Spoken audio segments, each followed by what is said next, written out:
Welcome to the Joshua Moroles podcast. So I got Richard in the house, and so people just know a little bit about you. Give a little background, because you were on my last season. I was. And the last season was meant for marketing and advertising, but I figured nobody's really cares about marketing and advertising. Nobody does that anymore. It's an old game. It's an old game. So I was like, man, I kind of just want to interview people that I know and I like, and I like their story. So I've been following you for a while, and I like your story, and I like you as a human being. I am a cool human being. Oh, man, my story goes back beyond ages. It all started when I was 2 years old. No, I started in the bar business. I never wanted to be an entrepreneur. And the only reason I didn't want to be an entrepreneur, get this, is because I didn't want the responsibility. Like, that was it.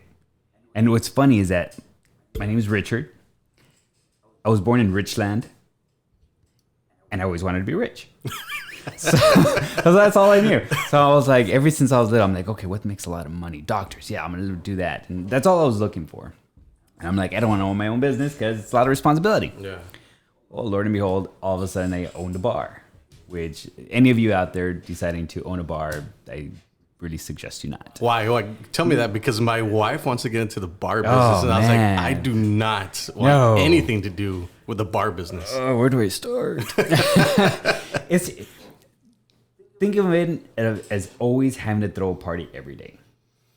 It's all fun and games when you're 25, but then it comes to like 4 o'clock in the morning, 5 o'clock in the morning, like cleaning up, dealing with drunk people, and right after that, I actually started working at elementary school.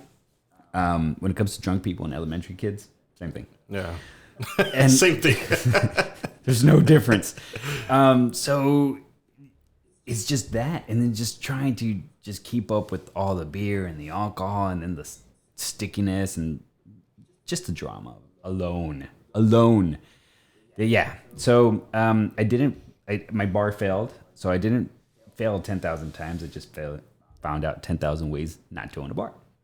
Interesting. Yeah. It's one of those Thomas Edison kind of things. So right after that, all of a sudden I got that itch. I got the entrepreneur itch, and I was running ads for my bar. So that's where I got into the Facebook world, which was back in 2011. So that was your introduction to Facebook. Yeah, but this was just like boosting posts. Okay. Like 2011? 2011. This was what, when they were on the right-hand corner, or they were on the news feed? No, they were just starting on the news feed, like boosting posts. Yeah. Okay. So that's when I barely started, and then the bar failed, and I went to go work for an elementary school. Well, the elementary school, I was just there, and I'm like, man, I got to figure something out. I want to own another business. And I was in the health industry because I had lost tons of weight, and I got super fit. So I'm like, I'll just do that.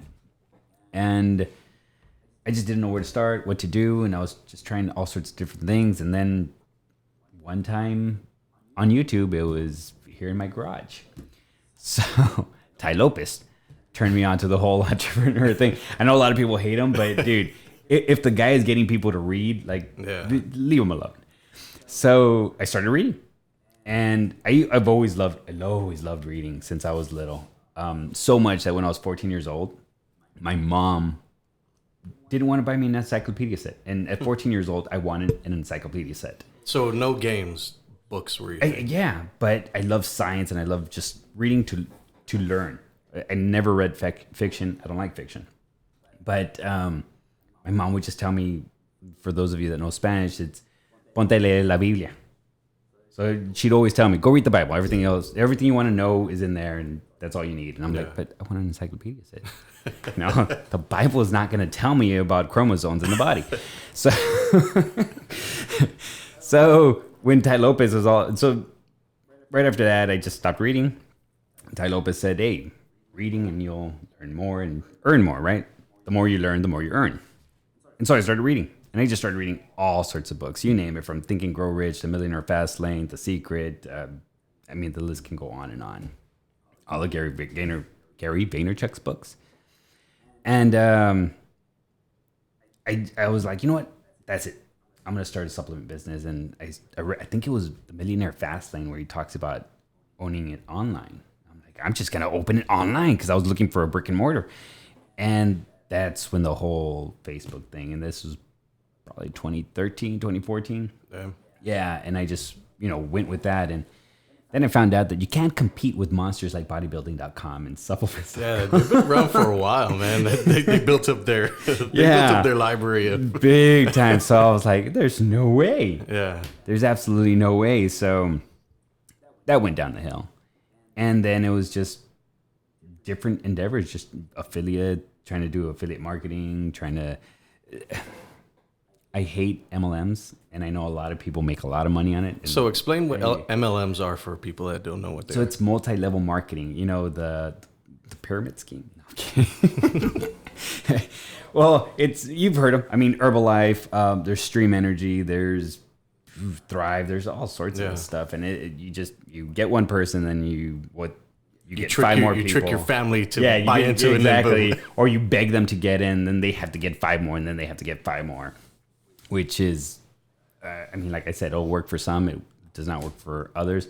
I am probably part of like 20 MLMs that I know of, and I have not seen a single penny. Damn. But I never work them, so that's probably why. I just can't do it. So anyways, it all came down to just running ads for businesses, and that's what I've been doing. And then it just got tired being on the phone all the time, because it's being on the phone for sales and then trying to do the fulfillment. It's not me. And then I have a 2-year-old running around in the background. I was on the call earlier. Luckily, it was with an agency, so they understand. But my little boy was just running around circles around me, like literally. Yeah. Like running around in circles for no reason. So kids and dogs. Yeah, exactly. That guy finally chilled out. And so I just let someone else handle that, and I'll just do white labeling. So that's been a little easier, and it gets me to do my podcast and my ventures on the side as well. So I found that now businesses are more, I guess, inclined to look past that. You're working out of home, you're working out in it. So like for myself, for us that are in this industry, I find it like, okay, I'm working out of my home office, but it doesn't really matter. I'm getting work done. So I see a lot of businesses now, they had to change their mentality. Like, right. Do I hire this huge agency that's paying thousands of dollars in this room or their office, right? Or do I hire somebody that has comparable skills? Yeah, my next door neighbor that has an office. There you go. So I find it varying, because I'm doing very well, and thank God, I've been blessed with what I've been able to do, right. And I've been able to provide results. I think that's what it comes down to. And that's the key. Absolutely. That's the key. So yeah, because in the end, if they're getting business, you can be working out of the back of Starbucks, hijacking their internet, but you're getting them business. They don't care. Yeah. But there are those people that, I haven't ran into a lot, but there are those people that just want somebody more professional in a professional setting. But honestly, and I think there's tricks and tactics that we use as entrepreneurs to show that, right? Because nobody knows where we work out of. Exactly. So, we'll do it in the corner of a house just to make it look like an office, like a cubicle. Yeah. It's weird. The mentality of business owners are changing, but it's a slow hill to climb. Yeah, and it gets kind of crazy because, I think there's several memes where it says, oh, yeah, let me get with, we are more than happy to help you. And it's like one guy. Yeah. And you have like 10 email addresses. They'll send it to HR and it just circles back. I always talk in the third. No, we are going to get this to you. Exactly. We will do anything for you. Me and my 2-year-old. And my dog. The dog. So tell me about your podcast. I just started it.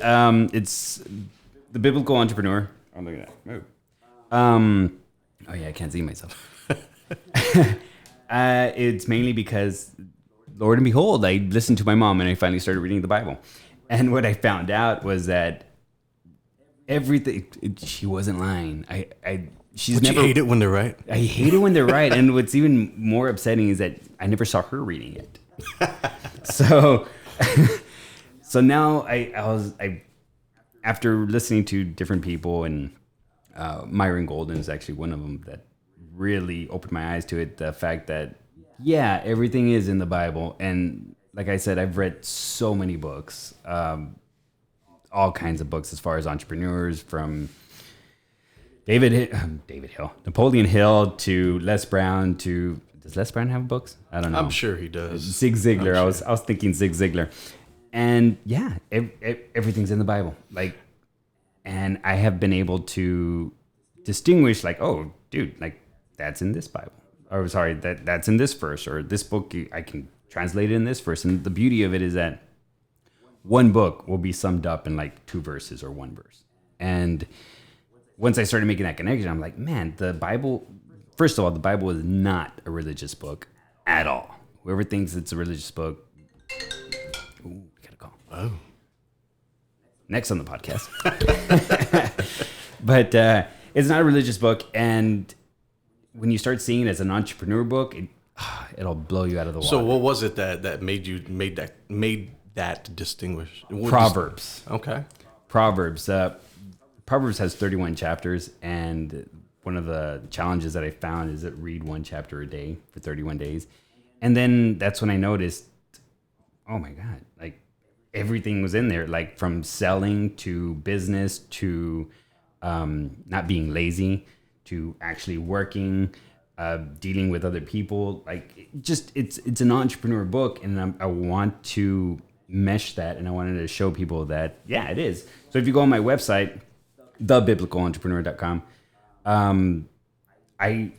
one of them is a list of books, and the top books that I think are top books as far as starting entrepreneurs, and I'll have a scripture that literally sums up the entire book. Interesting. Yeah. So case in point, The Secret, and we've all heard The Secret. Mm-hmm. Ask, believe, receive. That's the main point of the book, The Secret. Ask for it, believe that you already have it, and you'll receive it. Well, it's all summed up in Mark 11:24, where it says, whatever you come to me in prayer, ask for it, and then as long as you believe it, you shall have it. So a verse sums up The Secret, or even Think and Grow Rich for that Interesting. Matter. Here, bring this mic a little bit closer this way. That way it's capturing your voice. There you go. But then it doesn't capture my face. No, we got your face. Oh, no, yeah. Bring it over a little bit more. So we're actually, we're recording with the Mevo, and you'll actually see this on YouTube, so it'll be pretty cool. But now you can't see me. Here, let's see, or maybe right there. So how did you, okay, so my question is now,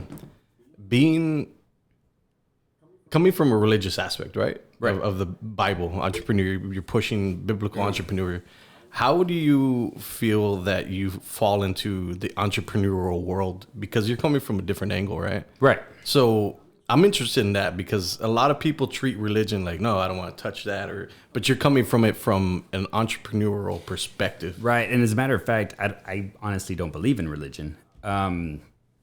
Which kind of goes the latter. I mean, I believe in Jesus Christ and that he died for me. I don't believe in the fact that we have to follow a certain religion, whether it be Catholic, Adventist, Mormons, whatever. I don't sect in that. So when it comes to the entrepreneur world, I mean, everything that the entrepreneur teachings are, and you can back me up with this, where it says, think positive, be this person, be who you are, always have, an uplifting spirit, like always just having a mindset. It's all about mindset in the entrepreneur world, right? And that's all it is in the Bible. Like, you need to have a certain mindset that you can push further, you can go further, you can test boundaries, you can push limits. And that's all, I mean, Jesus Christ himself was like the ultimate entrepreneur. He came in and he's like, no, you guys are doing everything wrong. This is the way you do it. And he was like a rule breaker changer. Yeah. And well, that's why apparently they sacrificed him. But that crucified, just that alone, like everything that signifies Jesus, he was a carpenter. He had to go cold calling. He had to go door to door. Come on. But, and then everybody, even Solomon, the greatest, richest person in the entire world, the King of Solomon, he asked for wisdom. And that's one thing that he preaches on, especially in Proverbs, preaches wisdom. And what does the entrepreneur do? Read more. Yeah. And the more you learn. The more you learn, the more you earn. And Solomon pushes that. Like, wisdom is the one thing. Wisdom is far greater than any rubies, any treasures on the earth. But then he also charged, billions of dollars in today's standards to a queen that she wanted to learn from him.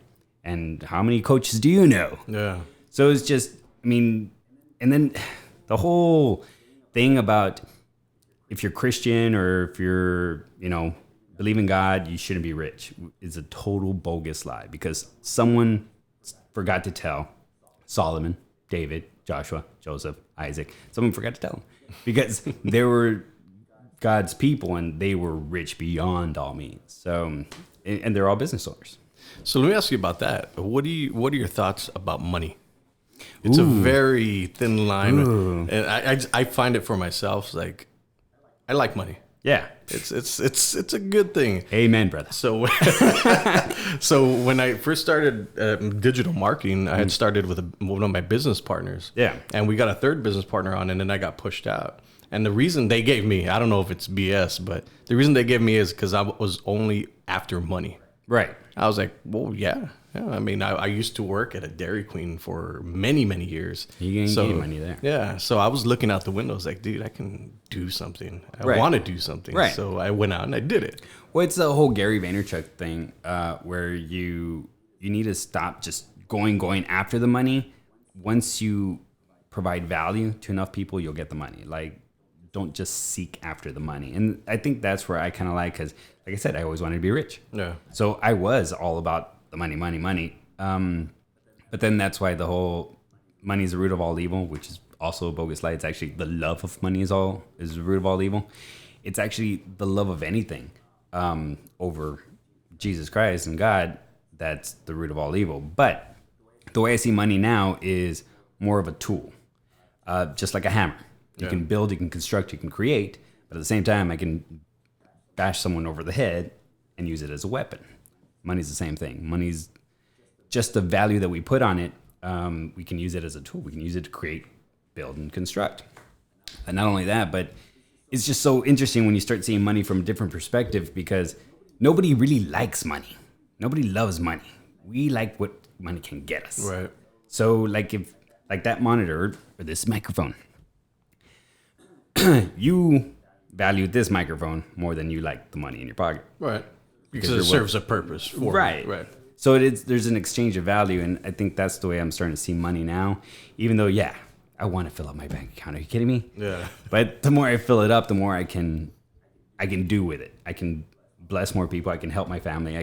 There's just the power that it has as far as giving you value in one way or another. Yeah, I think it's strange, because I would rather spend money on stuff that will make me more money in the future, investments, even if they don't work out. So if you actually look at all these boxes right here, they're CBD bath bombs. I spent a lot of money on those, and they've been sitting there for a long time. I was going to say, how long have they sitting there? They've been sitting there for a couple months, probably longer. Just throw one CBD bath party. You have a pool? Just dump them in there? I don't have a pool. 100 CBD bath bomb challenge. Come on. So I bought those, and I was like, I'm going to start an online store, sell CBD bath bombs, but I just never had the time to get it off the ground. You can't even advertise CBD on it. So it's hard. So it was like I had to use influencer marketing, which is they can throw them into their Instagram stories and they can ask that way, right? But I'm very impulsive. I found that, especially because I'm very attracted to success. Right. I want success. Oh, and I'm gonna find a way to figure it out.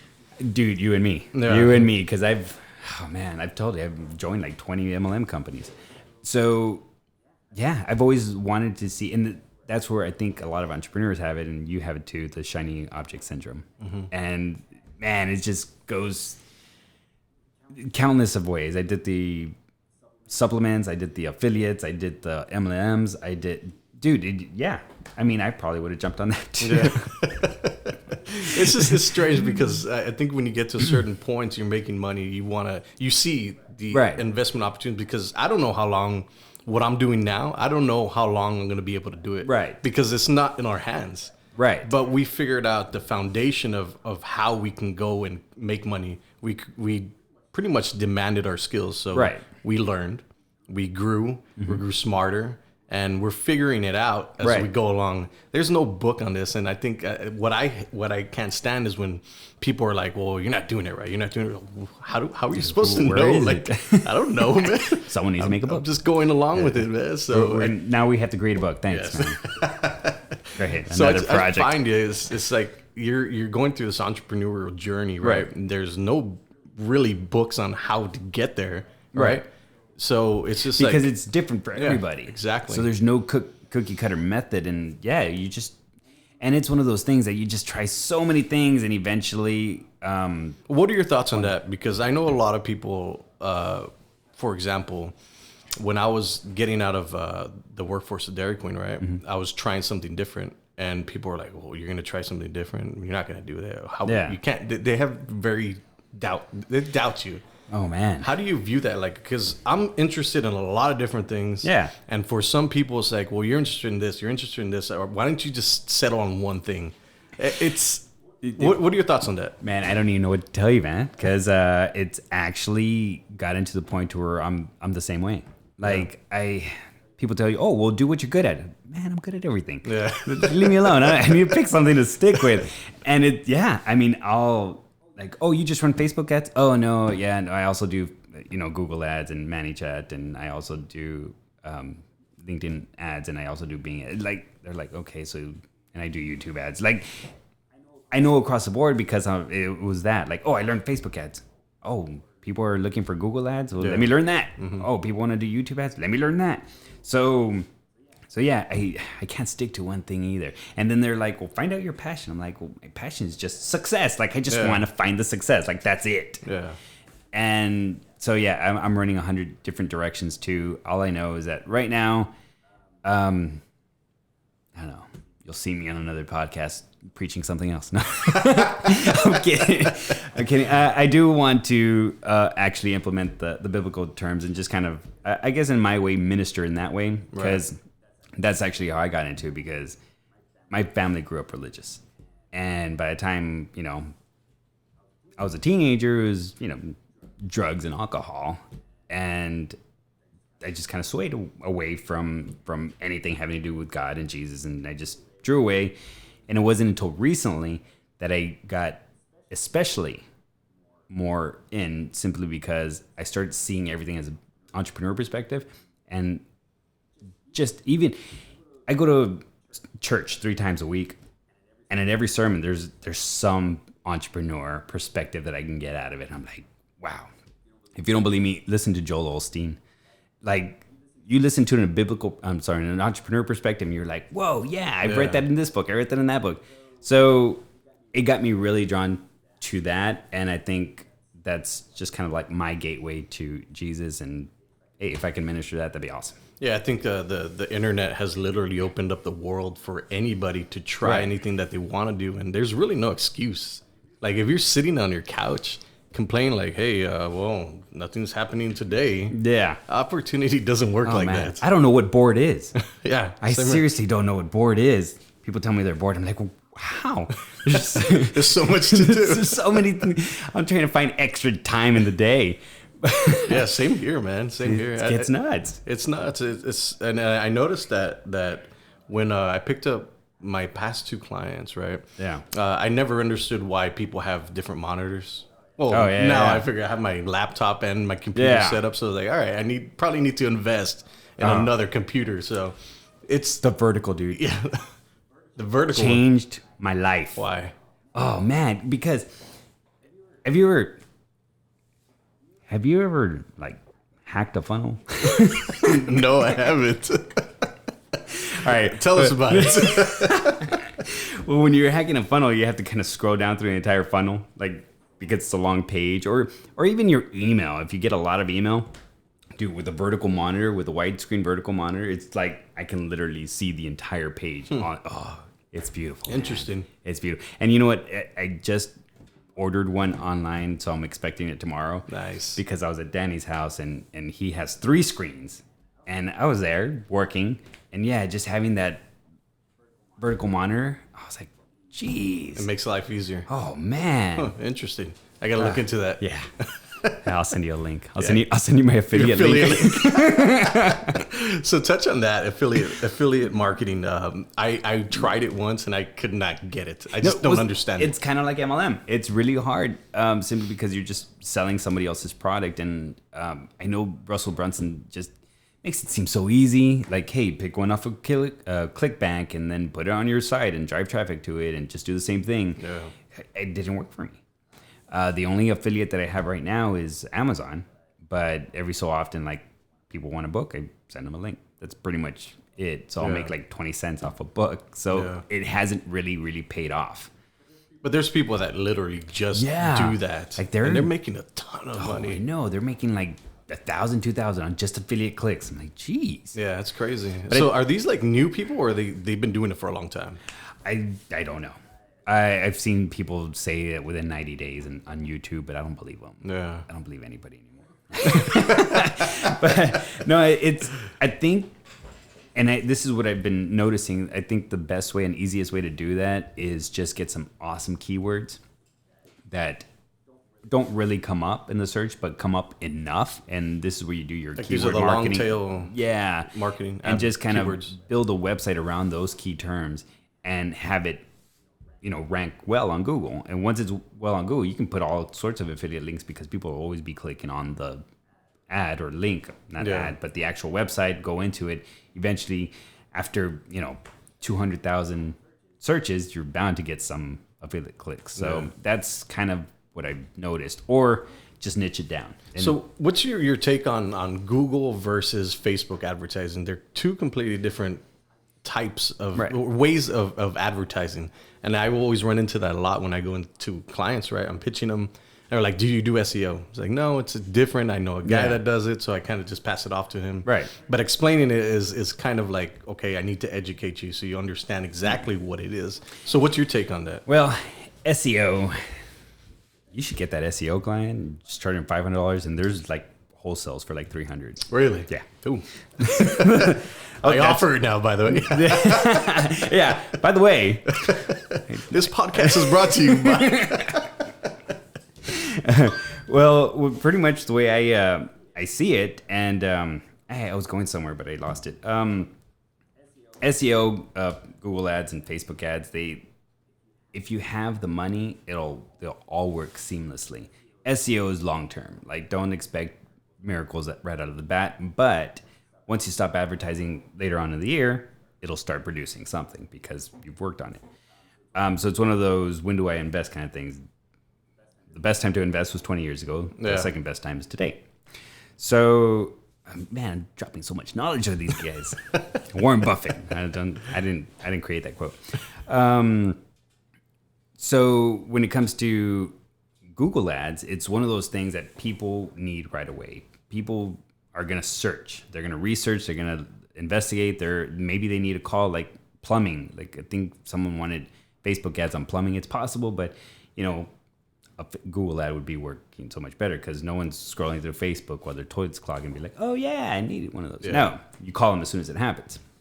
So Google works that awesomely, especially for like tow trucks, bail bonds, lawyers. Certain industries. Right, certain industries. It can work for all industries specifically because people will still search. People will still research. And those people are they're already actively looking. So they're more highly engaged. They're going to be a higher quality lead. That's why it's more expensive because Google loves spending money. Yeah. Oh, man. They're known as what? Higher intent. Yeah. Right? Exactly. They're higher intent, so they're already looking. But Facebook is kind of like one of those, like a TV commercial. Watching TV and then, I want that. Let me call or go to the grocery store and get it. So Facebook is kind of one of those things. But when you put them together, they work so awesomely because you can drive traffic through Google, people that are higher intent, and then just retarget them on Facebook. So they all work hand in hand and they can work separately, but together they're just so much more powerful. Yeah, I love those clients that have those big budgets where you can run everything. Yeah. It's awesome. Can you do this, and this? Shh, yeah. Pay up. Let's go.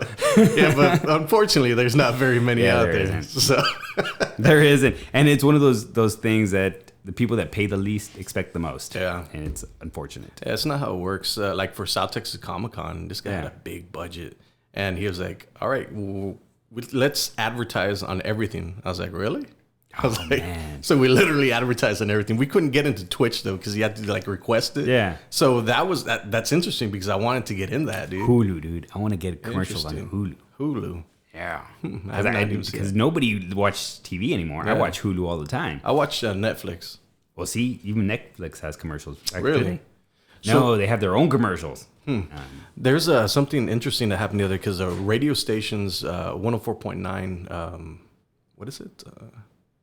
Wild 104.9 or something. iHeartRadio.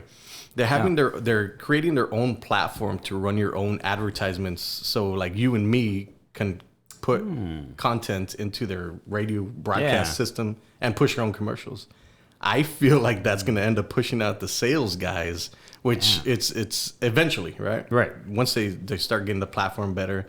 But I feel like, damn, like these things are just become automated and regular guys like us. Well, not regular guys, all right. Skilled guys. Right? Skilled guy like us, you know, are just going to jump in there and take people. I'm not hiring any of these two jokers. I know, right? Skilled guys like us can go in there and create content for the radio stations if somebody wants that. Yeah. It's crazy because... See, that would be something. Yeah, it's going to... Because people trust radio more than Facebook or Google, which is weird, but yeah. It's interesting because I put that post out last night. It was... you get more bang for your buck, right?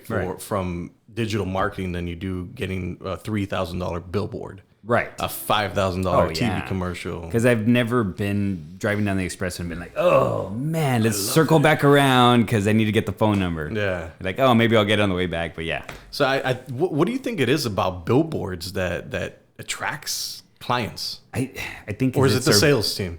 No, I think it's just the fact that it's big and beautiful and so many eyes are going to be see it because you can sell people easier on impressions than you can leads. Yeah. Like Danny Vega, if any of you guys know him, we had this whole long conversation that people pay for impressions. And it's weird because when he was talking about that, someone left a little hanger on the door saying just that, like be in front of, 10,000 people in your area and they were charging for impressions. Yeah. But yet they won't pay for the leads when it's someone actively knocking on the door. And it's just weird because that's all it is. Impressions. Impressions doesn't pay the bills. Right. And TV is impressions, billboards impressions. It's just big and shiny, I guess. I guess depending on what the campaign is going after, because obviously there's awareness campaigns that I run on Facebook. So it's either awareness, engagement, or lead generation. Right. So with billboards, I mean, Coca-Cola, awesome. STC, fine. But, a lawyer that wants people to call him, why? Yeah. Like, there's no need. Yeah. So it just all depends. Actually interesting because I picked up a lawyer client and we're just pushing out awareness campaigns right now to build up his awareness campaign. Right? Yeah. And eventually we're going to turn on the lead stuff. But I found that he was telling me, like when he went to the courthouse now, people are recognizing him. It's like, oh, you're a big guy now. So see, it's different. It's different. It than works a billboard. both ways. Exactly. I'm going to put a billboard myself. I thought about that with these bath bombs. Me and Josh would just like that. Check out their podcast. Nobody sees it. I find it interesting because there's so much you can do. No, going back to South Texas Comic Con, Ramsey had asked me if I would go with him to do it was like an event at the convention center, and it's about the marketing techniques that we used. And they were interested in how you market to millennials. Right. So what we were using is more interruptive ads, like you were talking about Facebook and stuff. Facebook like that, right? But what's interesting is when you tell a story on Facebook with long form content, well, that's branding, and that's a different type of style of marketing that people don't really get, right? So there's differences within these. Just with that alone. Within that alone. But see, that's what people don't understand. Like, oh, yeah, because you talk to businesses. I boost ads all the time, so I don't need your help. No, dude. Like, it's not just about that. There's so much more that goes involved, and that's where we have the skill. Yeah. But beyond that, I was gonna say this. You can develop these skills, and it's awesome because now you have this arsenal of stuff. Like, if all of my clients got dead tomorrow, not physically dead, just stopped needing my service, I have so many other skills that I can be like, okay, well, I can do this next. And that's awesome. But I think sales above all above anything else, it trumps everything. Yeah. Because if you can sell, you can literally just sell. And like I said, if you can sell SEO for $1,000, you can find someone to do it for $300 and keep $700 for nothing. Yeah. Just selling. So, and that goes with everything. But I'm one of those guys that I love knowing the skill. Yeah. Like I just love knowing the technical background, and that's what I thrive on. Do you ever feel like you take on so many skills and then you're doing all these things at the same time? It's like, oh shit, why did I learn all these skills? Damn it. It's kind of a double-edged sword. Yeah, it is. I need to learn a skill to trim this down. But yeah, because sometimes it's a lot. It's overwhelming. Yeah. Or it's like the best is when you're talking to a client and they're like, well, what can you do? And I'm like, oh man, I can do it. Like with just your business alone, I go a million miles an hour and I'm like, oh, well, we can do a chatbot in your ad. And then that chatbot can go to, a Facebook ad. But at the same time, we can have Google running this and then YouTube will, like knowing so many skills, like you just don't know where to kind of narrow it down and then just overwhelm the client. That's happened to me a couple of times. Yeah, it's strange because a lot of the clients don't know anything. So it's informing them, educating them. Right. And I find myself that I have to do that because they just don't get it. Like they don't, they're wrapped up in their world. They're trying to get their business going. Understandable. And then worried about, all right, was this guy going to produce for me? Stuff like that. Exactly. So, yeah. But it's one of those things that you have to tell them like, look, people aren't going to come to me to crack my back or crack their back. So obviously that's a chiropractor thing. So many people in the chiropractor space, but it's funny when you're running their ads and they're like, well, I don't like that picture. Yeah. I love it. I love it when they tell me they don't love the picture because I'm like, all right, give me one of your pictures and I'll put them side by side. I don't even care. I'm like, let's test them out. Let's see which one works better. And mine always blows them out of the water. And I feel bad because there's this one client that it's a picture of him, but it's a horrible picture of him. And I feel really bad, but that one is just getting $1.50 leads. Every other picture is getting $10 leads. Eesh. So it's like, but that one's working. And he keeps telling me to change it. I'm like, I can't. It's working. Same thing with my home builder client. He wanted me to change some stuff up. I was like, dude, it's producing 2 leads a day, man. Like, no. Don't touch it. Don't touch it, man. That's actually the hardest part. Like, no, I'm not going to touch it. Yeah. I'm sorry. Yeah. Like, they just don't get it because they see their beautiful homes and stuff like that. No, I want to push this out. We can push it out, but it's not going to be an ad. Right. So it's just like, man, I'm not touching that ad. Brand awareness. And that's crazy because I've been running the same ad. I only switched up the creative probably about 3 months ago, and it's still producing those leads day after day, and I haven't touched it for like 6 months. That is so awesome. No, it's funny because people ask me like, when do you know when to change it or when to, make a change or anything? When it stops working. Yeah, exactly. What else can you do? Yeah. Let it go. I don't think people understand that we're in the business manager and ads platform every single day. Yeah. Like it doesn't matter if it's producing those leads every day. I'm still looking. Have you gotten that new Facebook? I can't get it, dude. I switched back to the old one. I was like, I just don't understand it yet, and I don't want to take the time to learn it. It takes a little while to get used to, but there's some little. I wonder why they switched it up. I don't know. So what I heard is that Facebook at any given moment is running 10,000 different versions of Facebook around the world. 10,000 different versions. What? Yeah, it's crazy. I've only seen 2. There's always a little things that change that I noticed. Like the like page went away. Oh yeah. And then it came back. I was like, dude, there's so many different things. The custom audiences where you can't even track clicks or engagement. Like you can't do a custom audience for people that engage. Damn. I was like, what? That was like my bread and butter.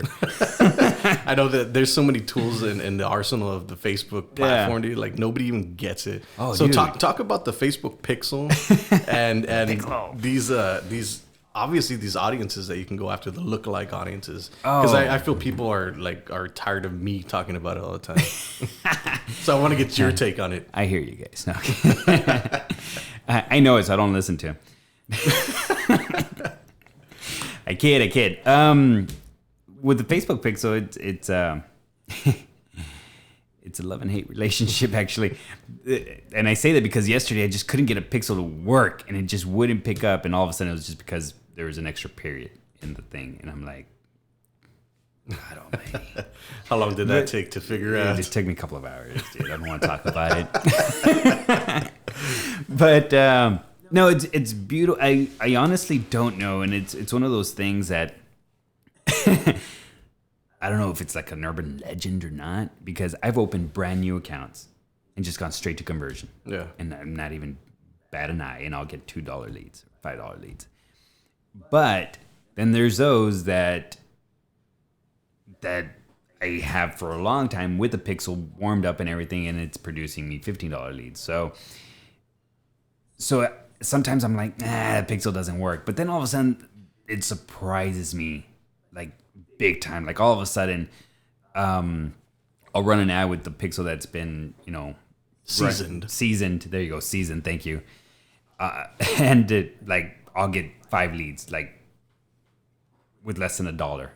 So it's just one of those things that I'm like, what is Zuckerberg doing? Are you running these to like landing pages or okay? Yeah. So typically that's the only time I use the pixel, which is I guess quite a bit. I do lead ads because they're so much easier and faster to set up, and you get traction right away. But it's nice because you can set up the conversions properly, like a lead, a purchase, or someone that initiated checkout. And I think it works better with those high-paying clients. Yeah. Because most of the time it's like a chiropractor or a dentist or whatever. You're just looking for someone, a lead, or someone to book an appointment, which is a purchase. But if you have someone that has the high budget that says, hey, if they click on this link, retarget them with this. Yeah. And I think retargeting is like the best part of the whole pixel, because everybody that touched that pixel can be retargeted with this ad. If they saw so much of this content, then you retarget them with this one. If they open this email but not this one, you retarget. And that's where it kind of gets all intricate and more technical. That's where it works. When it's just simple basic ad, I mean, you can just put a lead ad, a lead pixel, and be done with it. Yeah, I don't think people understand that, because I develop or create so much content for my clients. So I create obviously the horizontal video, then I create the vertical video. So this past time we were filming, it was one horizontal video and one vertical video. Mm-hmm. So I'm specifically putting the vertical videos for Facebook stories and for Instagram stories, but it's a male, and then I have one for a female, and their percentage rate of people that are going to the school are 80% female. Right. So I'm pushing the female right in front of the females that look like that person. So like, you can't do that stuff on TV. You can't do that stuff on radio. No, and even more. Like, people are always, and here's the, if business owners are listening, web pages are all fun and dandy, but they're not getting you customers. They're not getting you clients. You need a landing page that gets them. Put in your name and email and phone number, and that's it. What do you think it is about the website that allures these business owners to it? I'm going to go ahead and put the .com burst, the .com bubble, because everybody wants a website now. And websites are great when you have several products, but when you're trying to push one thing, like, you just have a page just for that. And I think the best way to set up a web page would be your web page, which is service that you offer, and then each service have a separate landing page. Right. And then within those, you have a separate pixel for each landing page. So if, let's say, lawn guarding, people want, or what's something, construction. People want a remodel of a kitchen, then you have a kitchen pixel. If you have, people want a bathroom, then you have a bathroom pixel. People want, building an extra room, they have another one. And then you retarget on each one of those. And that's where the pixel is beautiful. But, people just send people to the website, and then there's just so much clutter, and they just get them back out. Yeah, I like using Hotjar. Have you heard of the Hotjar? Yes, it's cool, as you can actually see how people are interacting on your website. Yes, I feel so dirty sometimes. Like, where are they going? Where are they going? Where are they going to go next? You follow a little mouse everywhere. Yeah, it's actually a pretty cool software. Perfect Audience. I've been wanting to test that one out, and I still haven't had the chance. Actually, it's fun. I set it up for one of my clients at one point, and really? It's for custom conversion rate optimization. Right, I was trying to get everything right on the page, so it doesn't look cluttered. Right, go straight to the thing that you want, and then boom. But it's just another thing that now you have to monitor. Yeah. So it's always something. It's already enough softwares. I'm tired of softwares. Yeah, just make it easy. And I know. Yeah. Get these leads and done. I know I can do this. I want to do this. How do I do this? Oh, you need this software. Great. And there's another monthly charge. Yeah. And we complain about monthly charges. Yeah. Our overhead's what? Like maybe nothing. $200. Maybe. Maybe. I find it fascinating because it's just so much stuff that we could offer, but I don't know if it's here that the budgets just aren't big enough. Like nobody wants to spend on advertising. I won't even pick up a client anymore. Here in the Valley? Yeah. Oh yeah, I don't work in the Valley. No, at all. All. So where are your clients from? Oh, dude, I have a couple in Australia. I have a couple in UK, and then I have Florida, New York, Chicago. I had one in Baltimore, Vegas right now, Dallas, San Diego, San Francisco, Seattle. And you got all of these through cold calling?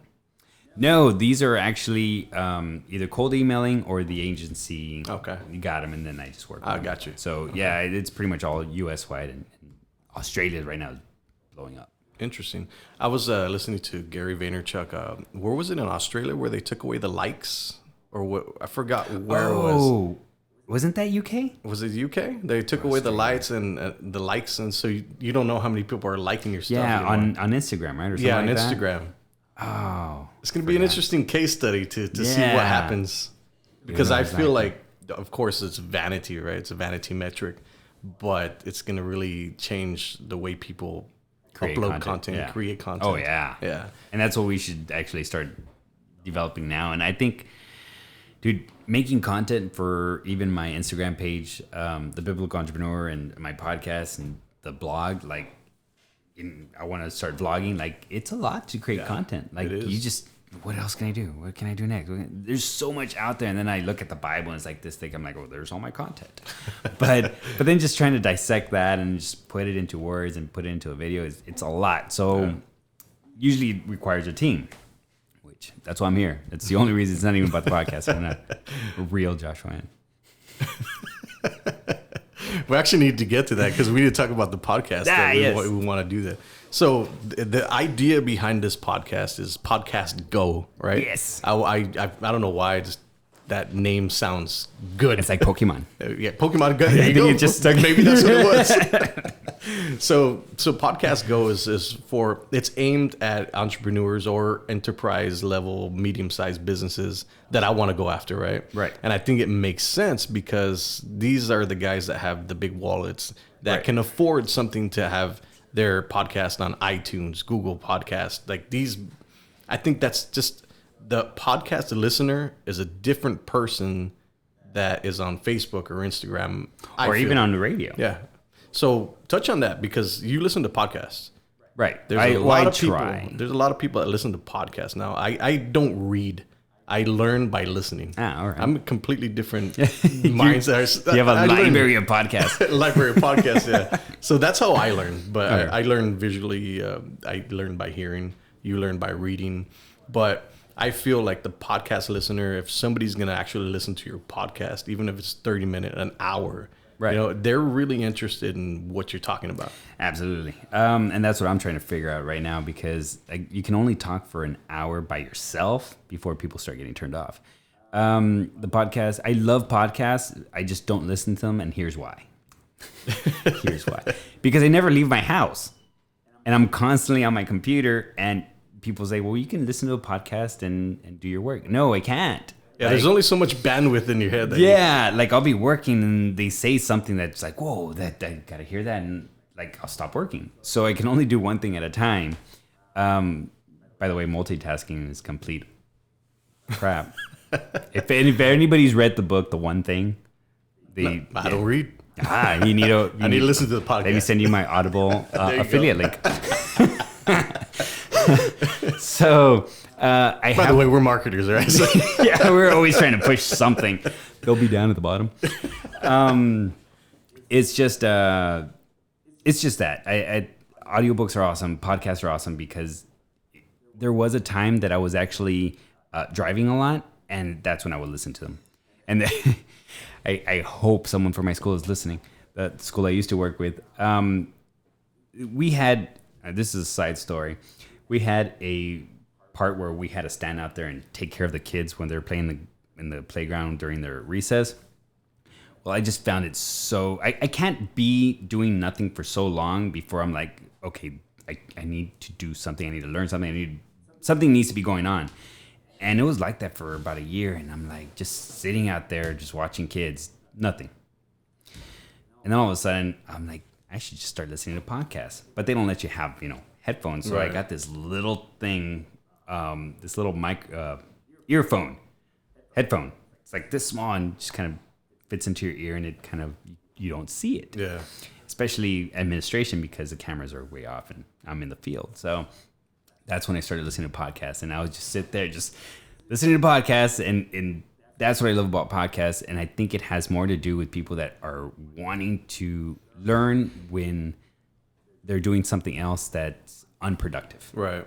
And I think that's why it's different, because radio, it's like people just want to jam out and just be tuned out. But with podcasts, it's someone that wants to hear something interesting, learn something interesting, and they're driving, they can't read, they're busy doing something else, they can't read. So I think that's why podcasts have this different demographic, and I absolutely love it, because they're my peeps. Yeah. Because I can't, like I said, I can't be sitting still and not doing nothing. Right. No, I completely agree. I think actually sometimes I'll just shut off everything and just stand outside. Like at night, I'll just look up at the sky, or I'll turn off everything, and that's like then my creative comes. It's weird because we're always in front of something, we're always doing something, so it's like your mind's always busy. Right. And there's never a shut off point, and that's when I come up with these crazy ideas. So maybe I shouldn't. No. My wife is probably being like, I'll be eating food and she'll be talking, but my mind's like going 100 miles an hour because I'm finally away from everything. So you're right. You just start thinking, and we have that issue. I don't think it's an issue. I like it. But she's like, are you paying attention to me? I'm like, what? Podcast good? So that's the idea behind it. So I'm interested in your take on it, because we're talking about it now.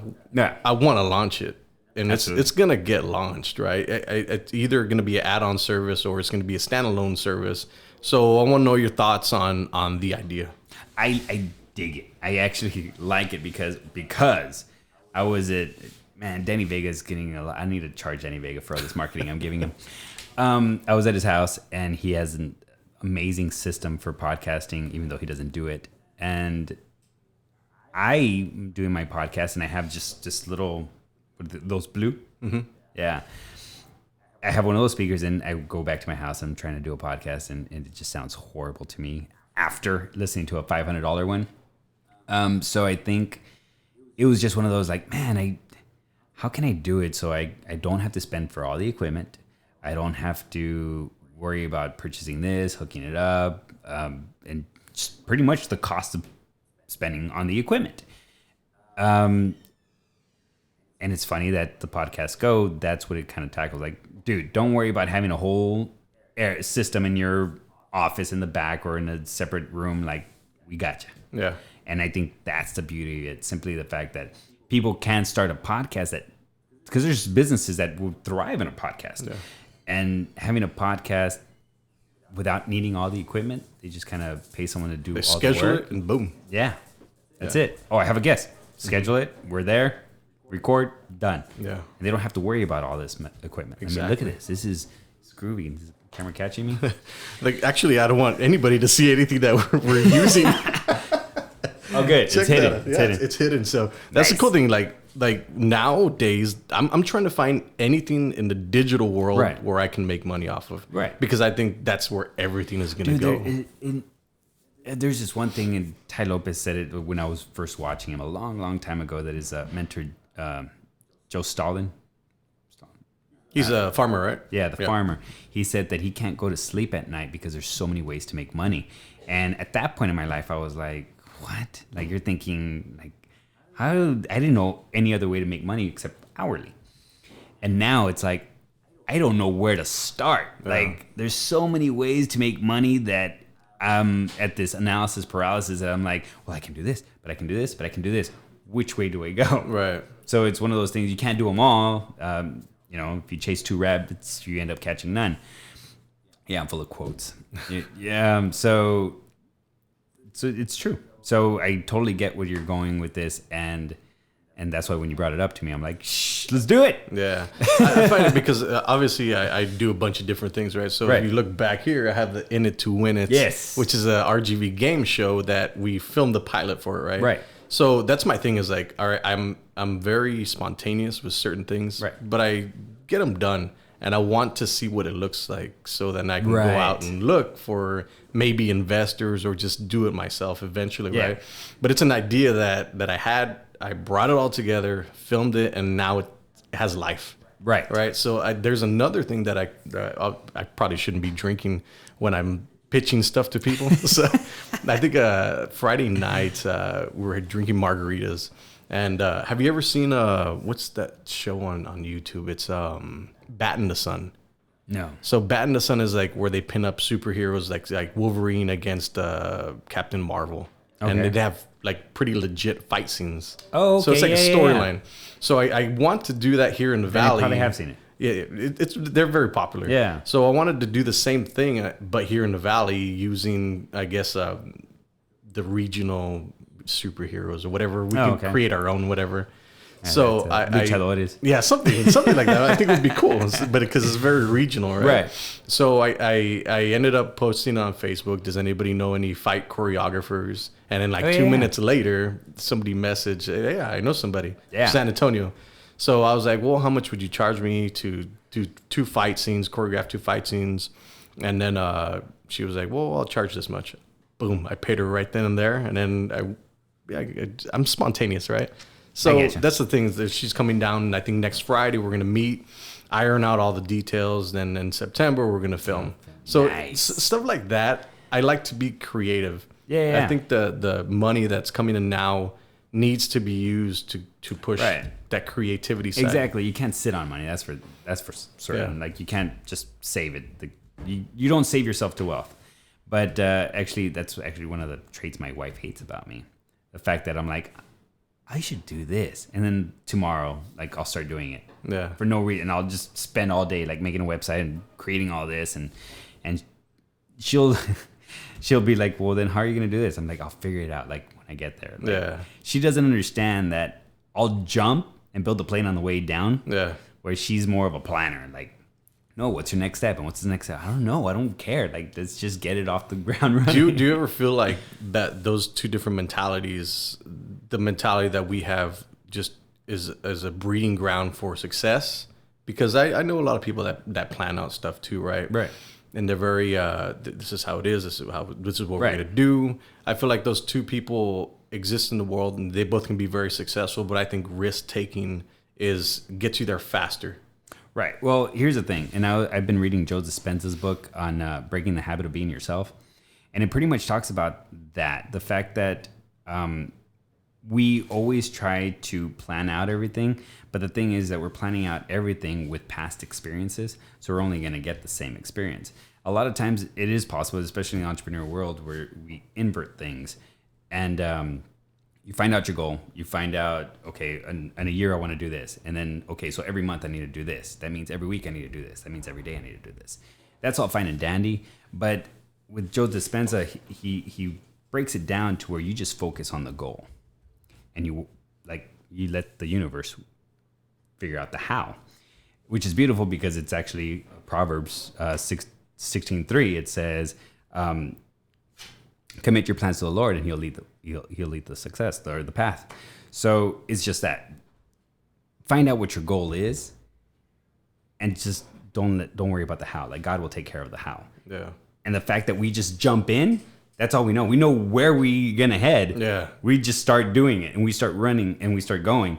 And I think that's beautiful. And I can find you so many story Bibles that it's just that. I mean, the prime one, for example, God told Abraham, hey, I need you to go to Israel. And he's like, all right. He packed up and he started going. He didn't ask how. He just took the opportunity and went. Yeah. And it's just one of those things that we do all the time. And I love being like that. I love hey, let's do this. Okay. And tomorrow we're working on something doing that. Yeah. Or even that afternoon. Depends on how late in the day. I always feel like when you get this thing started, that's when things start to fall in place. Right. You don't, all right, I'm going to plan all this stuff and this is going to come. You just know where you want to be. Yeah. And like I said, God will worry about the how. Yeah, the universe comes into everything just starts being into fruition. Do you take do you subscribe to the notion that we're all connected somehow and these ideas flow through all of us, and then this thing busting comes at the real question. Let's talk about that. The ether and the universe. Absolutely. And specifically because besides creation, even if you go down to, and I'm a geek, I'm a nerd. I love physics, I love chemistry and biology.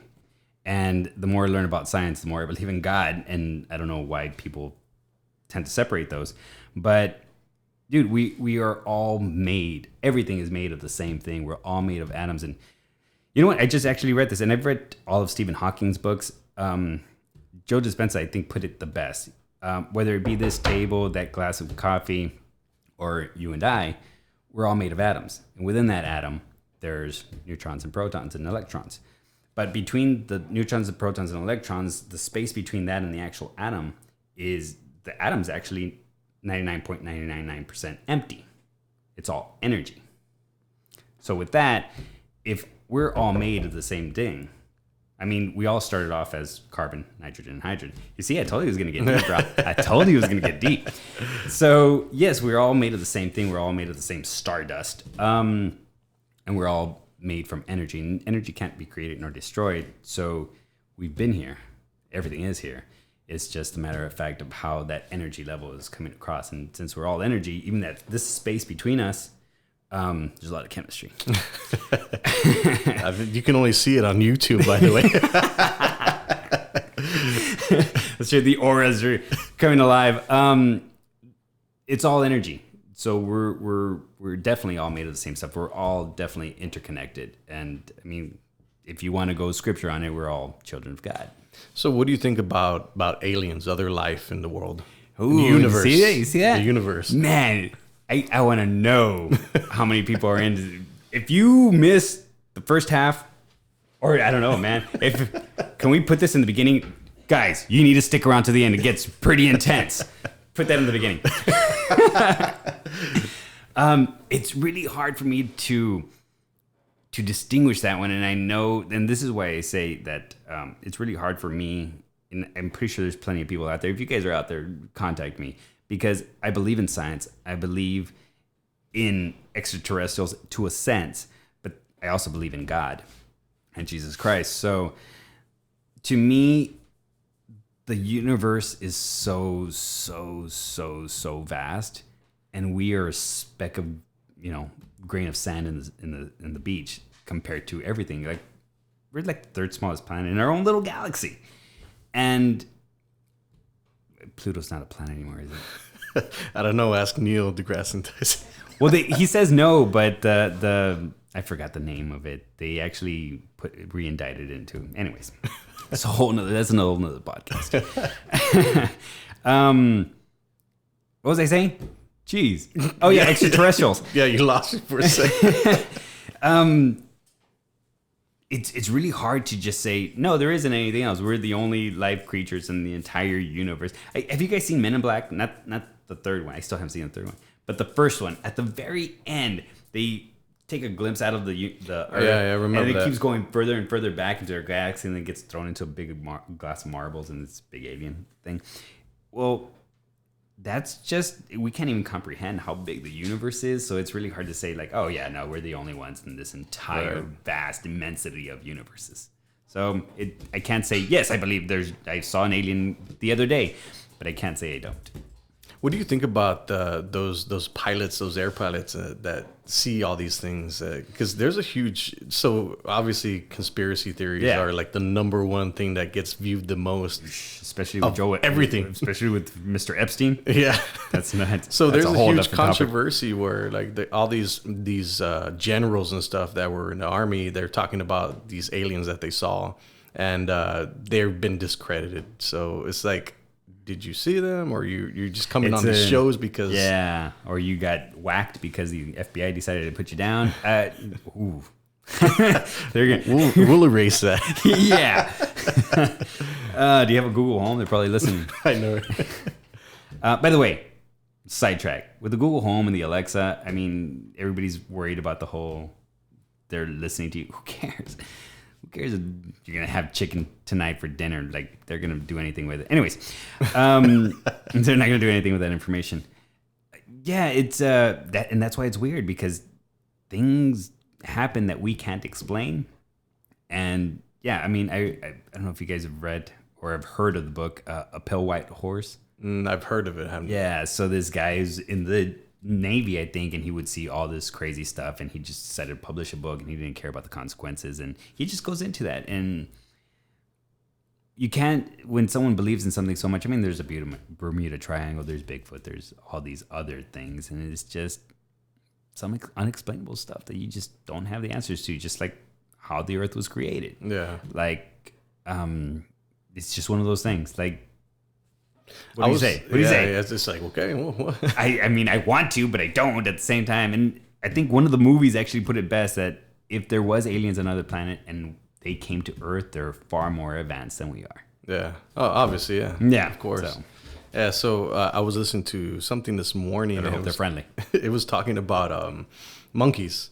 So there was a certain kind of a monkey. It was, I forget what it was, but eventually down the line, humans, monkeys, the monkeys were in the trees. We were in the trees at some point, right? Yeah. And then we were the weaker of the chimpanzees, right? We were weaker, right? So they pushed us out of the trees, and we had to fend for ourselves. So we were land. I guess we were on land monkeys. Land monkeys, right? What are your thoughts on that? Because you come from a religious aspect, or not religious, right? Yeah, don't see what they are. So yeah, punch you right in front of the camera. So talk about that then, because you have a bunch of different thought processes, right? And talk about that. I'm an interesting guest. Controversial. Yeah, very controversial. Oh man, I can't wait for the comments on this one. It's horseshit. I mean, that's all it is, because you can't tell me that we were made or created or evolved from apes. There's no way, because we're in the trees, and we came, and now we're walking, breathing, thought processing individuals that can have clear communication. Monkeys don't have a civilization, so if we were weaker, why are they still in the trees? For one. But other than that, I mean, you have to see. I'm going to go biological and chemistry on you guys. The creator of the universe started with several different elements, and that's going to be carbon, nitrogen, hydrogen, and I forgot what else. But the Earth, once it was Big Bang, whatever you want to call it, those actually had to be heated to a certain amount of temperature through the primordial ooze. And then it had to create a single cell organism. That singular cell organism needed to be heated up to a certain amount of temperature and a certain amount of time to become a multicellular organism. That multicellular organism went to be a tadpole, fish, frog, reptilian. All the way to mammals. I'm sorry. But you have to have more faith in that science than you have to have faith in a God that literally orchestrated the entire being. We are complex individuals. The reason why we have so much, and the Bible tells us, as far as the animals are in one place, but the animals don't have a soul. They don't have free will. And if you notice, the animal has two instincts, flight or fight. That's it. Yeah. It's either hungry or it's running away from somebody that's trying to eat it because someone else is hungry. And that's it. I mean, it has like nurturing because of moms and stuff like that. But other than that, they don't have the free will that we do. A lion's not going to stop being a lion. I mean, tell that to Siegfried and Roy. You know? Yeah, you're right. You're absolutely right. So, and I think Chris Rock puts it best where he's like, people say that the tiger went crazy. The tiger didn't go crazy. The tiger went tiger. Yeah. Because it only has one will. Yeah. We have free will. And just with that alone, you can't tell me that we evolved from a monkey, because then there wouldn't be any more monkeys. But not only that, evolution is totally bogus also, because it's a theory. And this is going to go into further. Man, I can't wait for the comments on this one. As far as evolution goes, Dude, it's been more than 3,000 years. And what? We still get hungry. We still have fight or fight response. We still have caveman tendencies. Where's the evolution? The only evolution that's happened is the fact that we've made gadgets. Yeah. That's it. Well, okay. Well, technology has advanced so much within the past 100 years. Technology has evolved. Yeah, technology has evolved. We have not. So what's your take on, so I was listening to something that, and then it's scientifically proven that there was two different types of humans, right? So the Neanderthals, right? Right. And then us. Two different things, right? Humanoids, whatever, right? I like that. But somehow the Neanderthals just they cease to exist anymore. So what is your take on that? They're two different humans, but right? This human now is what's thriving. I think they're trying to find flaws in the entire structure. They want to, I guess, find out what really happened when it's already pretty much laid out. The Bible talks about giants and stuff like that, as far as, because at that time, angels would roam along with us, and they have Nephilims, which was half angel, half human, and they were giants. They were a different breed, and that's why the flood came. So the Bible does talk about that in a sense. That's the only thing I can actually put it as far as biblical terms. But other than that, I mean, too bad for them. I don't think we're qualified to talk about this subject. Yeah, that went a little too deep. All right, so let's switch the subject. You talked about Alexa, Google Home. I'm interested in that because so information now is the number one source. It's the number one asset. It took over oil.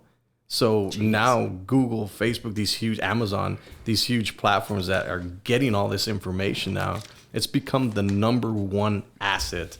Trump's oil. Now, what do you think about that? Because there's these huge companies that have all this data on us. Oh, dude. Honestly, I don't care. So be it. I mean, that's the name of the game. It's going to happen. Either you're living out in the wilderness, feeding off of whatever you catch, or you're part of the informational system. There's nothing you can do about it. And that's why people are like, oh, I can't put a Google Home, or I can't put an Alexa in my house, because then they'll be listening to everything. Like I said, who cares? I mean, if people want to be hearing, me yelling at my wife when she can have dinner ready, that's fine and dandy. Like, what are they going to do with that information? They already have everything else. Yeah.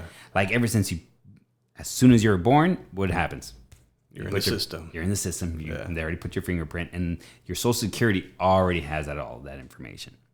That's why you put your Social Security every time you're going to do anything. So even before the informational age, they already had you in the system. This is just making it easier for them. But trust me, they're going to get it anyways. Yeah. And it's going to be available to us marketers. And now it's available to it. So get on a Google Home and get on Alexa and look up Joshua's nice Alexa skill at the bottom. We'll get you the stuff that you really want. That you don't even know you need yet. Exactly. So artificial intelligence. I'm digging it. Why? Well, Facebook is smarter than us. Like a lot of people, I have a lot of people asking me questions as far as Facebook ads and stuff like that. And they're always like, well, what do I target? And what ages? And what areas? And honestly, I don't care. As long as they're not 18, it's 21 and over for me, and open targeting. Yeah. Because Facebook will do its thing. Yeah. The algorithm is very advanced. Yeah. So just with that, the algorithms and AI is just taking a crazy, crazy, crazy step. And honestly, I've always loved the future. I've always liked the past too. So we're like in a weird transitional period where like obviously AI, they're already talking about it taking the jobs of regular people. So in a restaurant, right? You're going to eventually get a robot that's going to cook your food. I can't wait. And then all those people are going to be displaced. Okay, I'm sorry about that. But even Elon Musk, like he's building the Teslas, the 18-wheeler semi trucks, right? So now they're talking about it in the beginning phases where there's going to be people they put on goggles, whatever. It's a fail safe, right? So they're the thing's going to be going by itself, at one point it's going to get off the road, and now these people are going to be in the system driving it. Right. Eventually, all those truck drivers are going to be displaced. The AI has better technology, I guess there's going to be less accidents, stuff like that. So we'll see. The best way I can put it is, and this is probably going to come up as a total jerk. Find a new skill. Yeah. I mean, honestly, we don't have to, mow the yard, plant and grow and harvest. Farmers, some do, but then even they have machines that do. We don't have to do the hard labor anymore. Right. And even construction, that's slowly kind of taking its own toll too. Well, actually, no, construction workers are still out there hammering it out. But they're having those 3D printed houses now, though. Yeah, that's crazy. Yeah. So we don't have to do certain jobs that we did before because things have evolved. Things are evolving. Humans have not. What we have to do is we have to get a new skill, learn more, or find out how to work on those machines and then be the one working on the machine. Yeah. So Neuralink, have you heard of Neuralink? No. So that's Elon Musk's idea or plan to integrate humans with artificial intelligence. Oh, so you'll be able to implant a chip in your head, and you'll be able to download skills and upload memories, and you'll be part of this system. Dude, I'll be like Neo, just like, I know judo. So what do you think about that? That's pretty intense. And a lot of... would you be one of those people that would do that? I don't know. And I think it goes with the Christian part of things. A lot of people are going to say that is the mark of the beast because technology supposedly is the mark of the beast. I don't see it that way.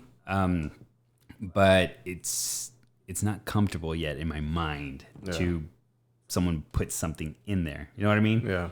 Unless I can, like I said, know judo tomorrow, that'd be awesome. Yeah, I think that technology is still a lot. Yeah, it's far away. We got a ways. They got to work out the kinks. When I was in Vegas, I was going to get the Uber, the self-driving car. Yeah, I'm not going to the beta version on that one. No way. So what happened is crazy because I was asking my Uber driver at the time. I was like, I want to try it out, right?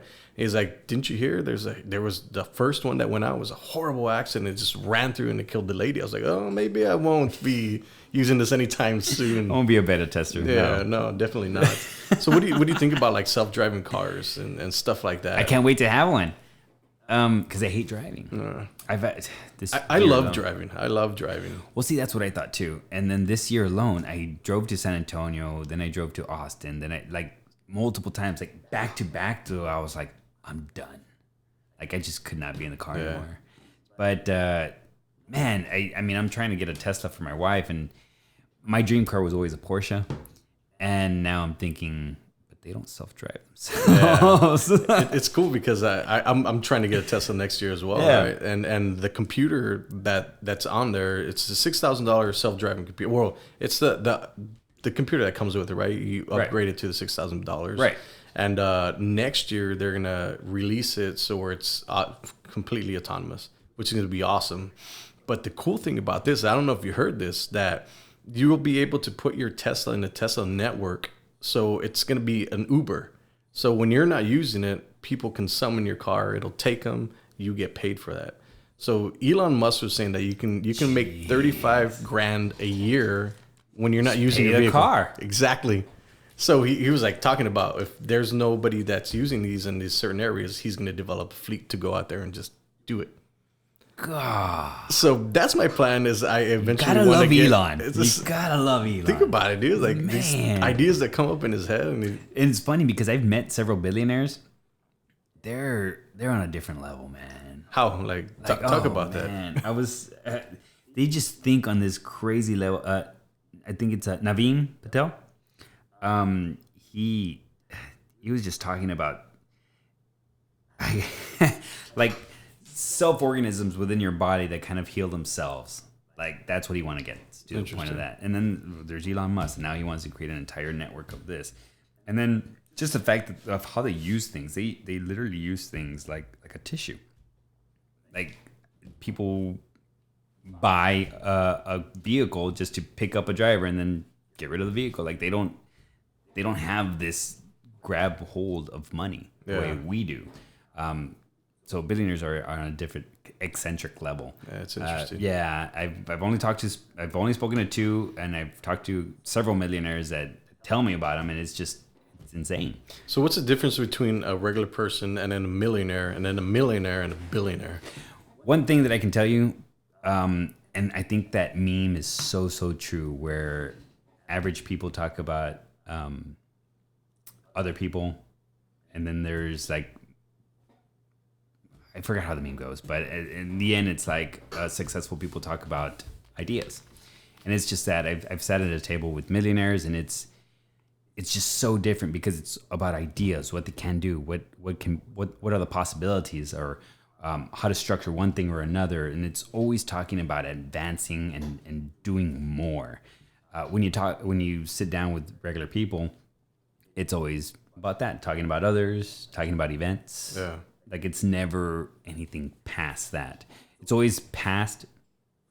Okay, wow. It's never past that. It's always in the past. There you go. Cleared it up. Just millionaires are just talking about millionaires and billionaires. They all have that one-track mind. Like, how can we do better? What can we do more? What else is there out there? What other options can we take? But there's just idea after idea and advancing after. It's just this whole different concept that you don't want to sit down with regular people. As far as entrepreneurs, you will not want to sit down with regular people after that, even though we're technically, we're not millionaires. So we are the regular people in a sense, but at least our mindset's in a different place. And I had a hard time going to all those conventions. And I've met Grant Cardone, I've met Ty Lopez and Chris Recker and all those. And after knowing them and being around them and the people all around in those circles, I would come back and I'd go to my old job and I would just, oh man, it's just this ugly feeling that I'm like, why am I here? Yeah. So I think being exposed to that industry or that life, that mentality, really opens your eyes. Like, okay, what am I doing? Exactly, because the mindset's so different, so big.